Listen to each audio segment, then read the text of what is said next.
Hi, I'm Kelly. I'm a food scientist, and this is my channel Made to Sustain, where my goal is to help you make food choices that are made to sustain you, your health, and the planet. And a question that I get asked a lot as somebody who studied food science and food technology and innovation: GMO versus organic, what's healthier for me? And I don't think that this question is as straightforward as people think that it is. There's benefits to both. I wrote a whole article on this about the benefits of GMO bananas versus like an organic banana and what is the difference there.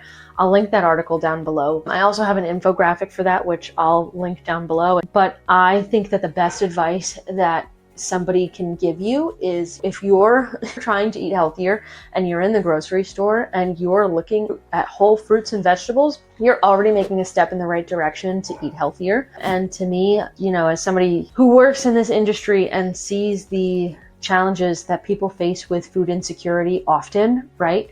If you're already in the grocery store and you're already comparing conventional versus organic, pick whatever fits in your budget. There is no right or wrong way. It's really a matter of what comes down to ethics and what works best for your lifestyle. So here's the benefits of GMOs versus organic, right? Conventional agriculture is done in a way that's going to maximize yields and make sure that we don't get pests or diseases really wiping out the crops, right? And that's really what those genetic modifications are meant to do. They're supposed to expedite the breeding process to resist those types of diseases, those fungal diseases, bacterial diseases, things like blight or pests or mites or drought. That's what GMOs are designed to do. They're genetically engineered so that they have those traits so that they're less susceptible to not growing and not producing as much yield, right? That is the whole reason genetically modified foods exist. It really comes down to a discussion about ethics. When it comes down to ethics, it's a very subjective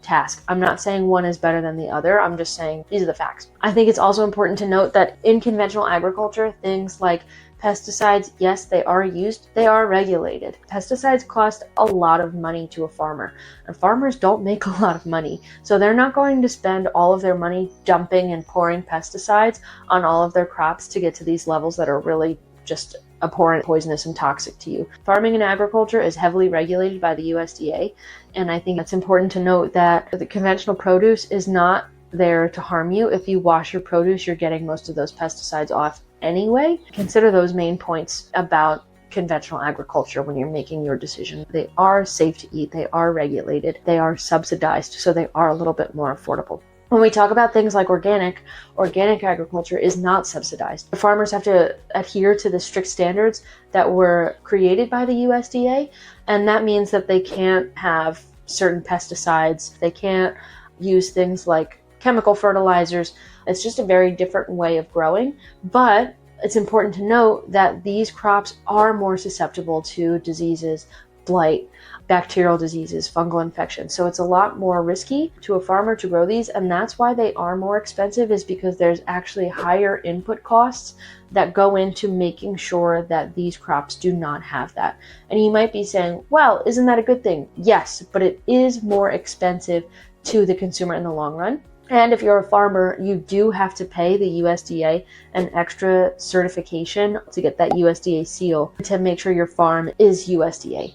And I think it's also important to note that it takes time for a farmer to get there. So it's not like all of a sudden, one day you're a farmer and you're like, hey, you know what? I changed my mind and I want to grow organic.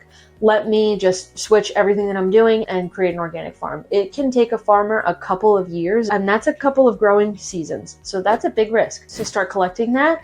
And that's that farmer collecting that risk without that upcharge of organic. So if you see something like transitional organic, that's where that word comes from. It's from farmers that are transitioning from conventional agriculture to organic or to regenerative agriculture, which we haven't touched on, but I think that that's important too. I've got a video on that I'll link down below. But I think that those things are really important when we're talking about conventional versus organic. Bottom line, there are differences between them. Both are regulated. One is more expensive than the other. If you are trying to eat healthier, decide what works best for you and your budget, and do not feel pressured into buying one over the other. Make whatever choice is best for you. A quick cheat sheet for you to make sure that you understand the differences between them so that you can start making better decisions around your health and Another thing, there's a big gap between understanding the intersection of nutrition, food science, and just overall general health and well-being. If you have any questions, I know this is a little bit of a loaded topic. It's also a very sensitive topic. Don't forget to look in the comments down below for all of the links and resources that I referenced. Once again, I'm Kelly and this is Made to Sustain. Thanks so much for coming around and we'll see you soon. Bye.